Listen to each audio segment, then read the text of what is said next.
Hi there, Action Coach Andy, and I'm going to teach you how to delegate and stay on side with your team without dropping all your hats or losing all your beep.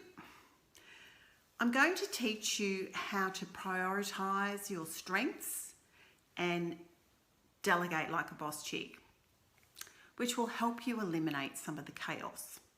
And if you don't address these things, you will continue to be in a job, and a job is just over broke, and you're going to be way too busy to do the things that a good business needs to grow and move into, and probably walk away without capitalizing on what you've already done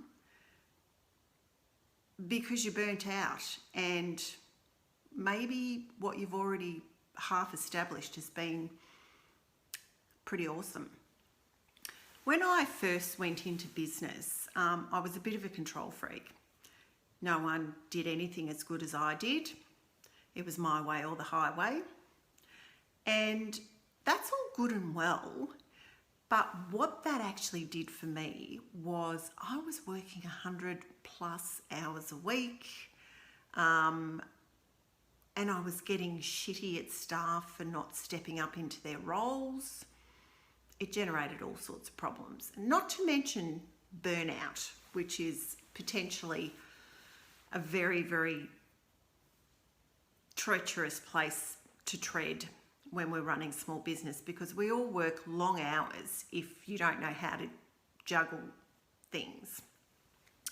So first I'm going to teach you how to identify your strengths and work out what you love and what you don't love. And we're going to prioritize those things and capitalize on your strengths. And that might mean outsourcing other things. It'll mean a multitude of things. Then we're going to work out who's responsible for what role in your workplace. This is very important because what it actually does as a business owner is it helps us identify what we actually don't really like doing, and it also helps us identify those that are very, very strong in those particular things that you do in the business. Really good to identify your assets and capitalize on your assets.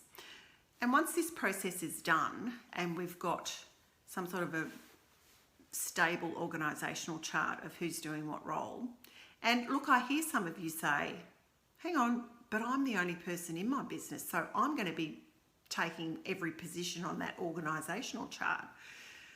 Well, we need to speak about that because you can't do everything. In the beginning, you will do a lot, but as the business progresses, if you're actually working in the business 100% of the time, well, like I said before, you won't get to grow your business. Then I'm going to talk to you about stepping into being the best leader you can be. And you don't just all of a sudden one day become a really good leader. It takes time, and it takes doing these other things to identify what your strengths are and what your weaknesses are and what your team members or the people around you in your business are strong at and what they're not strong at.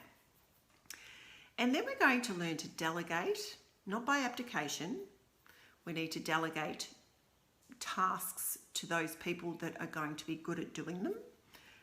Automate, which in business, it's systems that run business and it's people that run systems. Now that's the 80-20 rule. Obviously, some 20% of the business is done by people. And then of course we can eliminate some of the things that don't need to be there, or we can outsource, or we can do all sorts of things. So the benefits of learning all of this: you'll learn how to delegate without everybody hating you. You learn how to step into being a business owner, not having a job.